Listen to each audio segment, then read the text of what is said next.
Hello and welcome to my channel.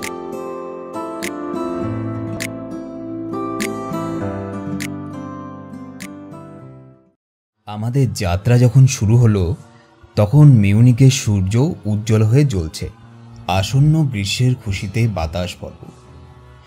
রওনা হতে যাব এমন সময় যে হোটেলে আমি ছিলাম তার পরিচারক হের ডেলব্রুক গাড়ির কাছে এসে শুভযাত্রা কামনা করলেন। তারপর জুরি গাড়ির দরজার হাতলে হাত রেখে কোচওয়ানকে বললেন, মনে থাকে যেন রাত হওয়ার আগেই তোমাকে ফিরে আসতে হবে। আকাশ ঝকঝকে হলেও উত্তরে বাতাসে কেমন একটা কাঁপুনি দিচ্ছে, হয়তো হঠাৎ করে ঝড় উঠবে। অবশ্য আমি ভালো করেই জানি তুমি দেরি করবে না। এবারে উনি একটু হেসে যোগ করলেন, কারণ তুমি তো জানো আজকের রাতটা কিসের রাত। হ্যাঁ, জার্মান ভাষায় জোরালো স্বরে উত্তর দিল জোহান। হ্যাঁ স্যার, জানি। এবং টুপিতে হাত ঠেকিয়ে চকিতে গাড়ি ছুটিয়ে দিল। শহরের বাইরে এসেই ওকে থামতে ইশারা করে আমি বললাম, বলো দেখি জোহান, আজ কিসের রাত? বুকে ক্রুশ এঁকে সংক্ষিপ্ত জবাব দিল, ভালপার্গিসের রাত। তারপর জার্মান সিলভারের তৈরি এক বিশাল শালগম সাইজের সেকেলে ঘড়ি দেখে ও গাড়ি ছুটিয়ে দিল সজোরে, যেন নষ্ট হওয়া সময়টুকু পূরণ করতে চায়। থেকে থেকেই ঘোড়ার মাথাগুলো ঝাঁকিয়ে সন্দেহজনকভাবে বাতাসের গন্ধ শুকতে লাগলো। আর আমি ভয়ে ভয়ে চারপাশে দেখতে লাগলাম। রাস্তাটা বেশ ভালোই নির্জন, কারণ আমরা তখন ছুটে চলেছি ঝোড়ো হাওয়ায় ধুধু হয়ে যাওয়া উঁচু মালভূমির উপর দিক দিয়ে। যেতে যেতে হঠাৎ একটা রাস্তা আমার নজরে পড়ল। দেখে মনে হলো সচরাচর সেটা ব্যবহার করা হয় না। একটা ছোট আঁকাবাঁকা উপত্যকার বুক চিরে রাস্তাটা এগিয়ে গেছে গভীরে। কিন্তু তার আকর্ষণ এতটাই তীব্র যে জোহানকে বিরক্ত করার ঝুঁকি নিয়েও ওকে ডেকে বললাম, ওই রাস্তাটা ধরে যেতে আমার ভীষণ ইচ্ছে করছে। ও হাজার রকম অজুহাত দেখাতে শুরু করলো। কথা বলতে বলতে ঘন ঘন ক্রুশ আঁকতে লাগলো বুকের উপর। এতে আমার কৌতূহল আরও বেড়ে গেল। সুতরাং ওকে নানা রকম প্রশ্ন শুরু করলাম। ও আত্মরক্ষার কায়দায় উত্তর দিতে লাগলো এবং প্রতিবাদ জানাতে বারবার ঘড়ি দেখতে শুরু করলো। অবশেষে আমি বললাম, শোনো জোহান, আমি ওই রাস্তাতেই যেতে চাই। তোমার ইচ্ছে না থাকলে আমি তোমাকে আসতে জোর করব না। তবে শুধু এটুকু বলো তুমি কেন যেতে চাও না। উত্তরে ও লাফিয়ে নেমে পড়ল নিজের ঘেরা জায়গা ছেড়ে। তারপর কাকুতি মিনতি করতে লাগলো যেন আমি না যাই। ওর জার্মান কথার মধ্যে বক্তব্যের মানে বোঝার মতো যথেষ্ট ইংরেজি মিশেছিল। মনে হলো সবসময় ও যেন কিছু একটা বলতে গিয়েও থমকে যাচ্ছে, সম্ভবত ভয় পেয়েই। কিন্তু প্রত্যেকবার ও বুকে ক্রুশ চিহ্ন এঁকে শুধু বলছে, ভালপার্গিসের রাত, ভালপার্গিসের রাত। আমি ওর সাথে তর্কে নামতে চাইলাম না, কিন্তু কারো ভাষা না জানা থাকলে তার সাথে তর্ক করার চেষ্টাই বৃথা। ফলে আমিও গাড়ি থেকে নেমে পড়লাম। হঠাৎ ঘোড়াগুলো চঞ্চল হয়ে উঠল, বারবার শুকতে লাগলো বাতাসের গন্ধ। এতে ও ফ্যাকাশে হয়ে গেল এবং ভয়ার্ত চোখে চারপাশে তাকিয়েই হঠাৎ লাগাম ধরে ঘোড়াগুলোকে প্রায় ফুট 20 এগিয়ে নিয়ে গেল।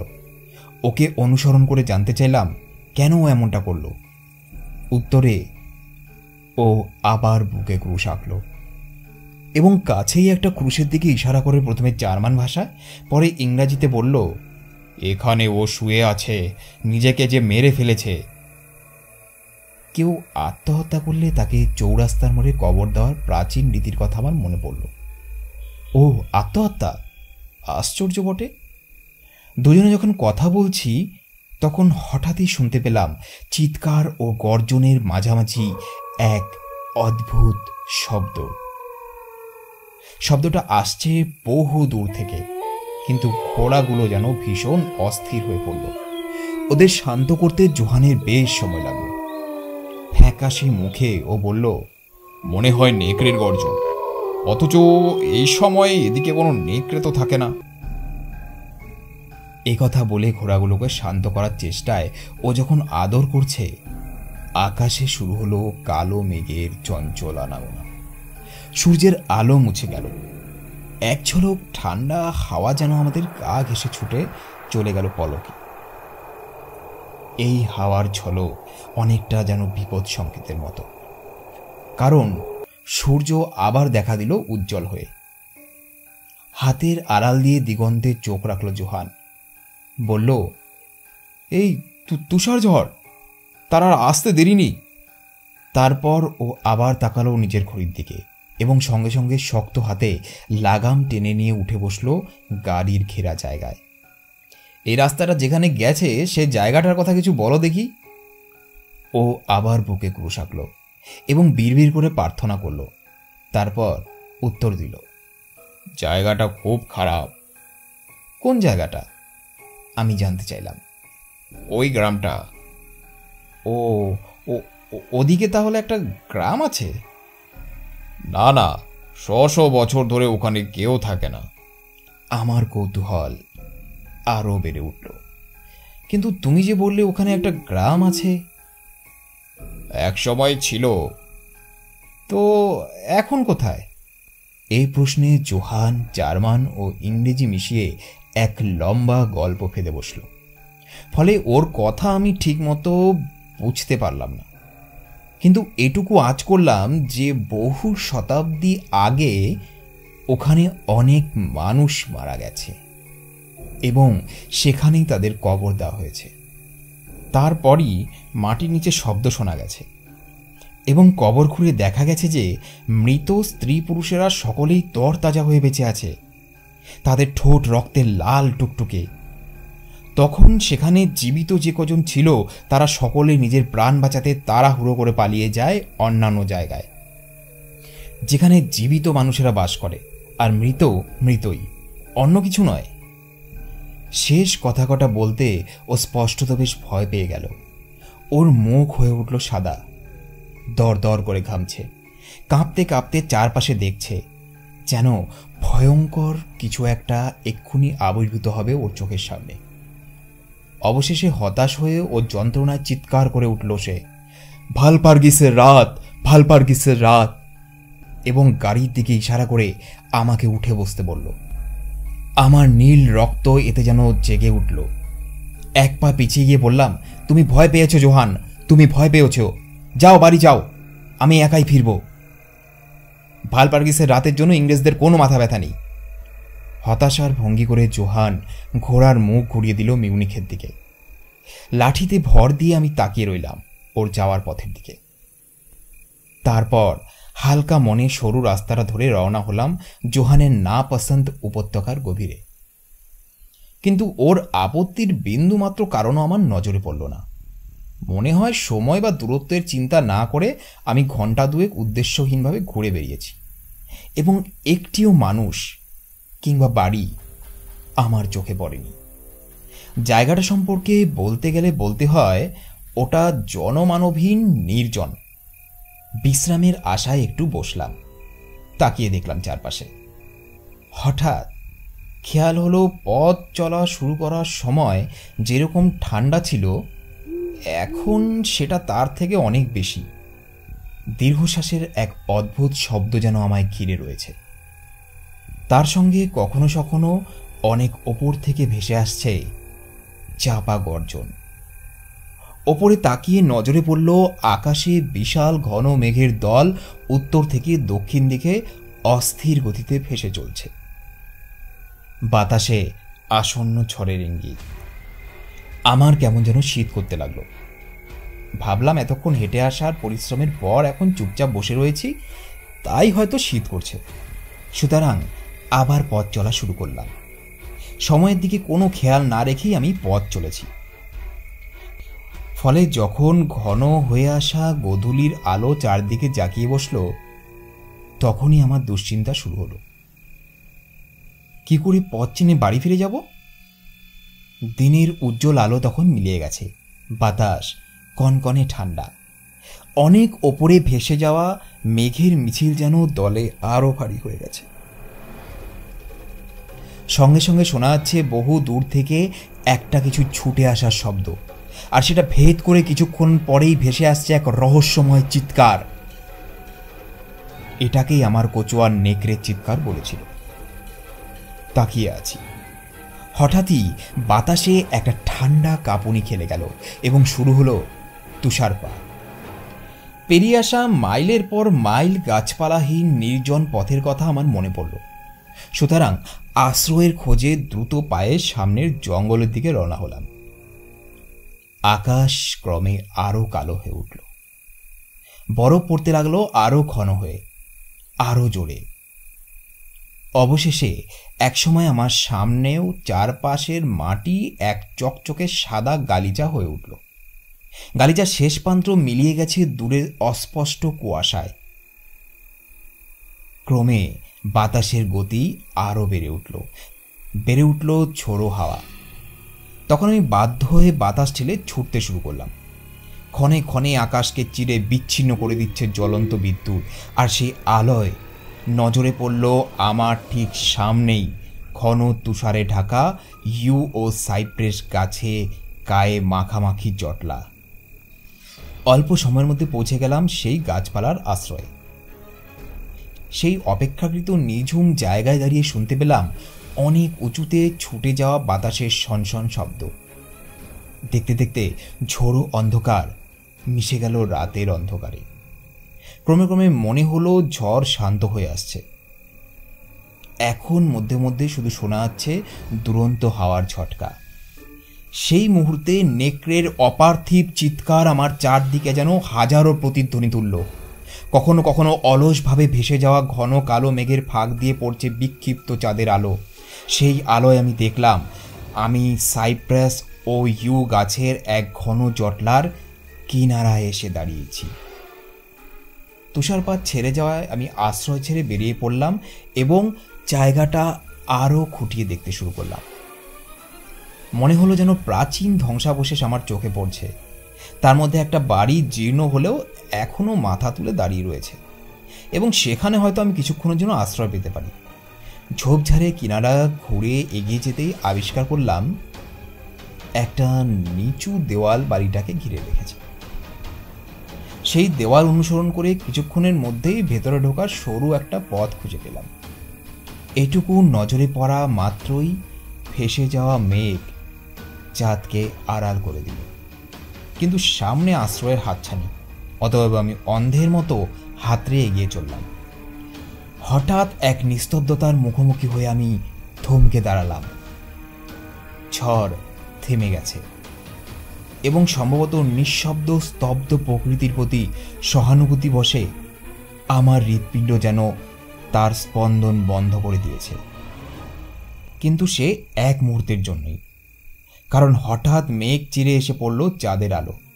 আমাকে জানিয়ে দিল যে আমি একটা কবরখানার সামনে এসে দাঁড়িয়েছি। আমার সামনে যে চৌকো স্তূপটা রয়েছে সেটা বিশাল এক সমাধি প্রস্তর। ওটার ওপরে ও চারপাশে ছড়িয়ে থাকা তুষারের মতোই শুভ্র তার রং। চাঁদের আলোর হাত ধরে ভেসে এলো ঝড়ের এক ভয়ঙ্কর দীর্ঘশ্বাস, এবং অসংখ্য কুকুর অথবা নেকড়ের মতো চাপা একটানা গর্জন করে সে যেন তার পুরনো তোলপাড় আবার শুরু করলো।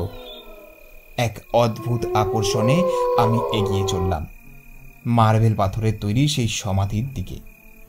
দেখতে হবে ওটা কার এবং কেনই বা এরকম একটা জায়গায় এরকম একটা জিনিস একা একা দাঁড়িয়ে রয়েছে। ওটার চারপাশে ঘুরে অবশেষে ডোরিস দেশীয় দরজার ঠিক ওপরে জার্মান ভাষায় লেখা কথাগুলো পড়তে লাগলাম। লেখা ছিল, স্ট্রাইরিয়ার গ্রাটস এর কাউন্টেন্স ডগিংলেন, প্রার্থিত মৃত্যুকে পেয়েছেন 1801 সাল। সমাধিপ্রস্তরের ঠিক ওপরে নিরেট পাথরে যেন পুঁতে দেওয়া হয়েছে একটা লোহার বিশাল গজাল কিংবা শুল। ওটার পেছন দিকে যেতেই নজরে পড়ল বড় বড় রুশ হরপে খোদাই করা রয়েছে, মৃতেরা দ্রুত চলে। পুরো ব্যাপারটায় এমন একটা অপার্থিব গা ছমছমে আমেজ ছিল যে আমার মাথাটা কেমন ঝিমঝিম করে উঠল, যেন তখনই অজ্ঞান হয়ে যাব। এই প্রথম মনে হলো যে জোহানের উপদেশগুলো শুনলেই বোধহয় ভালো ছিল। হঠাৎ একটা চিন্তা আমার মাথায় খেলে গেল। এই রহস্যময় পরিস্থিতিতে আকস্মিক আঘাতের মতোই সেটা ঝলসে উঠল। আজকের রাত ভালপার্গিসের রাত। লক্ষ লক্ষ লোকের বিশ্বাস অনুযায়ী যে রাতে শয়তান যত্রতত্র ঘুরে বেড়ায়, সমস্ত কবর খুলে যায়, মৃতেরা বেরিয়ে আসে বাইরে, চলে বেড়ায়, যে রাতে জল স্থল অন্তরিক্ষে সমস্ত অশুভ জিনিস আনন্দ উৎসবে মেতে ওঠে। আমার সমস্ত দর্শন, শেখা সমস্ত ধর্ম, সমস্ত সাহস এক জায়গায় জড়ো করলাম, যেন অন্ধ আতঙ্কে ভেঙে না পড়ি। এবার এক প্রচণ্ড ঘূর্ণিঝড় ফুঁসে উঠে ঝাঁপিয়ে পড়ল আমার ওপর। মাটি এমনভাবে কাঁপতে লাগলো যেন হাজার হাজার ঘোড়া দূরদার করে তার ওপর দিক দিয়ে ছুটে চলেছে। এইবার তুষার নয়, বিরাট আকারের সব শিলাপিণ্ড তুরন্ত গতিতে ছুটে চলল এবং তার আঘাতে গাছের ডালপালাগুলো সব খসে পড়তে লাগলো। ফলে আমি ব্যস্ত পায়ে রওনা হলাম আশ্রয় দিতে পারে এমন এক এবং একমাত্র জায়গা লক্ষ্য করে। সমাধি প্রস্তরের বিশাল ব্রোঞ্জের দরজার গায়ে গুটিসুটি মেরে দাঁড়িয়ে মুষলধারে শিলাবৃষ্টির হাত থেকে কিছুটা রক্ষা পেলাম। কিন্তু দরজার গায়ে হেলান দিয়ে দাঁড়াতেই ওটা সামান্য নড়ে উঠল এবং খুলে গেল ভিতর দিকে। এই নিষ্ঠুর ঝড়ের মুখে কোনো সমাধির আশ্রয়ও অনেক বেশি সুখের। কিন্তু যেই আমি ভেতরে ঢুকতে যাব, ঠিক তখনই অসংখ্য রেখায় আঁকাবাঁকা বিদ্যুৎ ঝলসে উঠে সারা আকাশে আলোর রোশনাই জ্বালিয়ে দিল। সেই মুহূর্তে সমাধির অন্ধকারে চোখ ফিরিয়ে স্পষ্ট দেখলাম একটা শবাধারে ঘুমিয়ে আছে, ভারী গাল ও টুকটুকে লাল ঠোঁট এক সুন্দরী মহিলা। আমি যেমন বেঁচে আছি এই দৃশ্য তেমনই সত্যি। বজ্রপাতের শব্দটা আকাশে ভেঙে পড়তেই যেন এক দানবের হাত আমাকে চেপে ধরে বাইরের বিক্ষুব্ধ ঝড়ের মধ্যে ছুঁড়ে ফেলে দিল। সমস্ত ঘটনাটা এত আকস্মিকভাবে ঘটল যে মানসিক ও শারীরিক আঘাত পুরোপুরি বুঝে ওঠার আগেই টের পেলাম অসংখ্য শিলাপিণ্ড জোরে আছড়ে পড়ছে আমার ওপর। একই সঙ্গে এক অদ্ভুত আসন্ন করা অনুভূতি যেন আমাকে বলে দিল আমি একা নই। এবার চোখ ফেরালাম সেই সমাধির দিকে। সেই মুহূর্তেই দেখা গেল চোখ ধাঁধানো এক আলোর ঝলকানি। সেটা আঘাত করল সমাধির ওপরে গাঁথা লোহার শুলের ওপর। তারপর প্রচণ্ড বিস্ফোরণে মার্বেল পাথর চুরমার করে আগুনের তাণ্ডব ধরিয়ে যেন সরাসরি ঢুকে গেল মাটির মধ্যে। এক যন্ত্রণাময় মুহূর্তের জন্য উঠে দাঁড়ালো সেই মহিলা। আগুনের শিখা তাকে জড়িয়ে লক লক করে জ্বলছে এবং তার মৃত্যু যন্ত্রণার আর্তচিৎকার বজ্রপাতের শব্দে ডুবে গেল। শেষ যা শুনতে পেলাম তা হলো এই সব ভয়ঙ্কর শব্দরলের মিশ্রণে জন্ম নেওয়া এক বিচিত্র শব্দ। কারণ ততক্ষণে সেই দৈত্যের হাত আমাকে আবার বজ্রমুষ্টিতে আঁকড়ে ধরে টেনে নিয়ে চলেছে। শেষ যে দৃশ্য মনে আছে তা হলো অস্পষ্ট সাদা এক চলমান স্তূপ, যেন চারপাশের সমস্ত সমাধি তাদের আচ্ছাদিত মৃতদেহের প্রেতাত্মাগুলো পাঠিয়ে দিয়েছে এবং তারা দুরন্ত শিলাবৃষ্টির সাদা ধোঁয়াশা ভেদ করে আমাকে ক্রমশ ঘিরে ধরেছে। ধীরে ধীরে অস্পষ্ট চেতনা আসতে লাগলো। তারপর এক গভীর ক্লান্তির অনুভূতি টের পেলাম। পা দুটো যেন অসাড় হয়ে গেছে। আমার ঘাড়ে এক বরফ শীতল স্পর্শ, আর মেরুদণ্ড কান সব যেন পায়ের মতোই মৃত, অথচ তীব্র যন্ত্রণায় অস্থির। কিন্তু আমার বুকে এক অদ্ভুত উষ্ণ স্পর্শ তৃপ্তির স্বাদ এনে দিচ্ছে। এই জন্য এক দুঃস্বপ্ন, সঠিক বলতে গেলে এক বাস্তব দুঃস্বপ্ন। কারণ আমার শ্বাস প্রশ্বাস কষ্টকর হয়ে উঠেছে। এক অগাধ স্তব্ধতা আমাকে ঘিরে ধরল, যেন সারাটা পৃথিবী ঘুমে অচেতন কিংবা মৃত। শুধু থেকে থেকে শোনা যাচ্ছে আমার খুব কাছে দাঁড়িয়ে থাকা কোনো এক জন্তুর চাপা হাঁপানির শব্দ। আমার হৃৎপিণ্ড যেন জমে বরফ হয়ে গেল। রক্তের জোয়ার ছুটে গেল মস্তিষ্কের শিরায় শিরায়। একটা বিশাল জন্তু আমার শরীরের ওপর বসে আমার গলা চাটছে। চোখের ঝিলমিলির ফাঁক দিয়ে দেখলাম আমার মুখের সামনেই এক প্রকাণ্ড নেকড়ের দুটো জ্বলন্ত চোখ।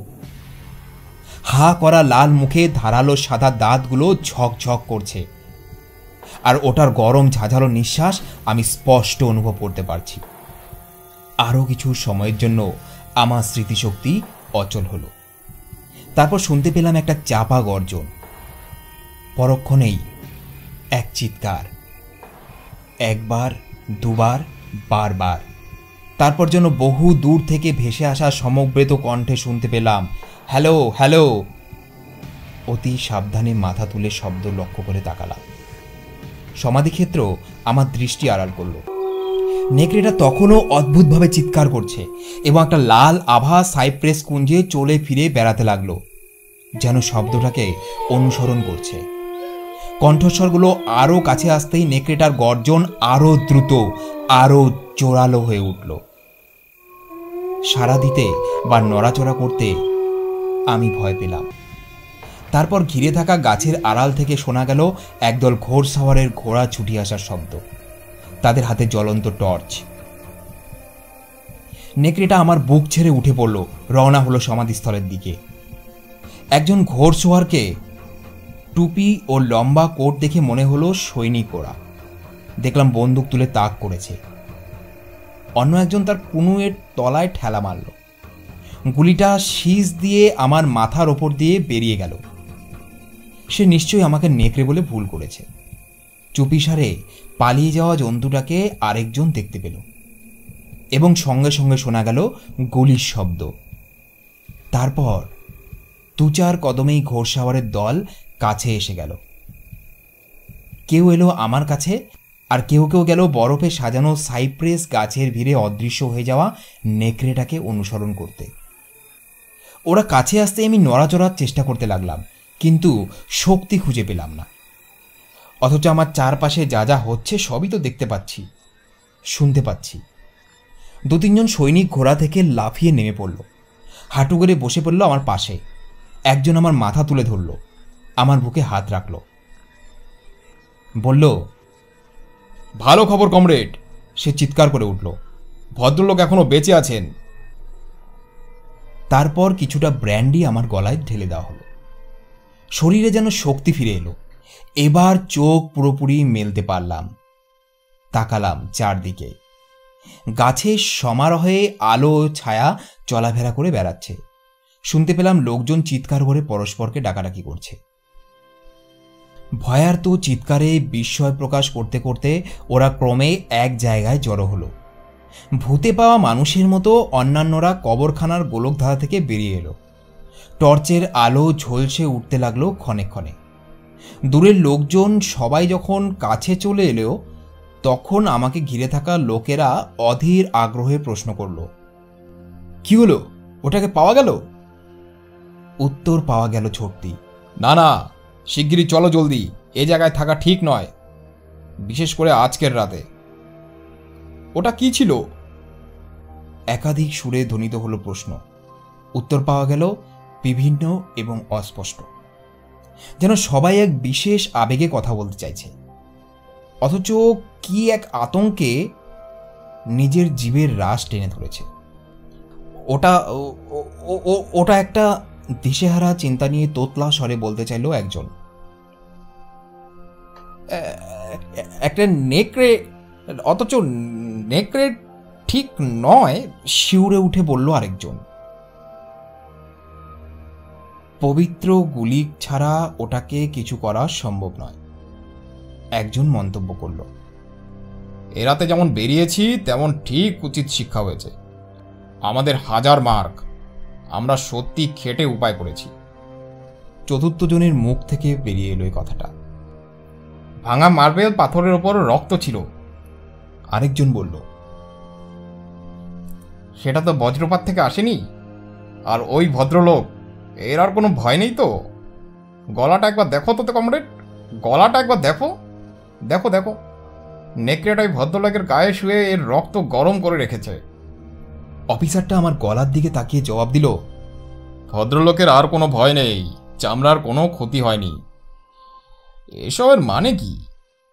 নেকড়েটার চিৎকার না শুনলে তো আমরা ওকে খুঁজেই পেতাম না। নেকড়েটার কি হলো? আমার মাথাটা তুলে যে ধরেছিল সে জিজ্ঞেস করলো। ওটা নিজের আস্তানায় ফিরে গেছে। লম্বাটে বিবর্ণ মুখে লোকটি উত্তর দিল।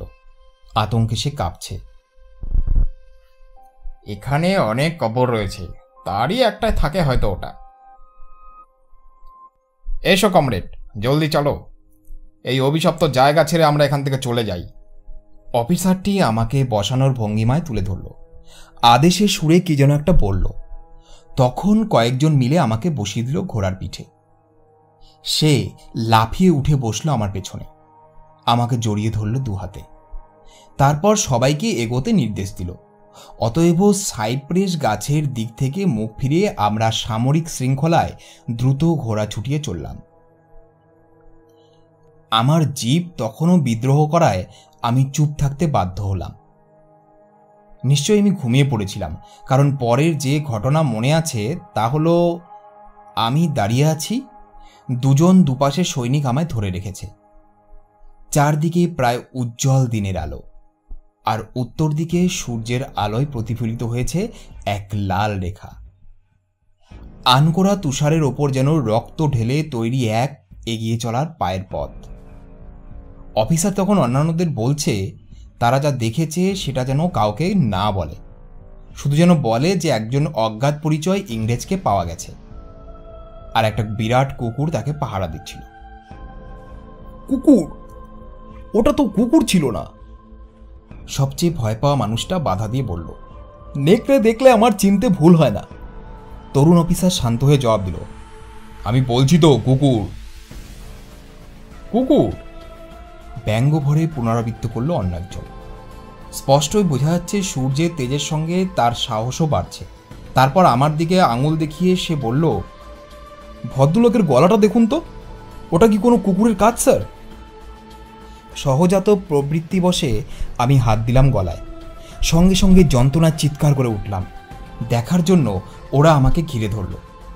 কেউ কেউ তাদের জিন থেকে ঝুঁকে পড়ল। আর তখন আবারও শোনা গেল তরুণ অফিসারের কণ্ঠস্বর, আমি যা বললাম কুকুর, এছাড়া অন্য কিছু বলতে গেলে সবাই আমাদের কথায় হাসবে, বুঝলে? এরপর আরেকজন অশ্বারোহী সৈনিকের ঘোড়ায় আমাকে তুলে দেওয়া হলো এবং আমরা মিউনিখের শহরতলি অঞ্চলে ঢুকে পড়লাম। সেখানে হঠাৎই একটা জুড়ি গাড়ি দেখতে পেয়ে আমাকে সেটাতে তুলে দেওয়া হলো। গাড়ি ছুটে চলল আমার হোটেলের দিকে। তরুণ অফিসারটি আমার সঙ্গী হলো, আর একজন সৈনিক ঘোড়ায় চড়ে আমাদের অনুসরণ করল। বাকিরা ফিরে গেল তাদের ব্যারাকে।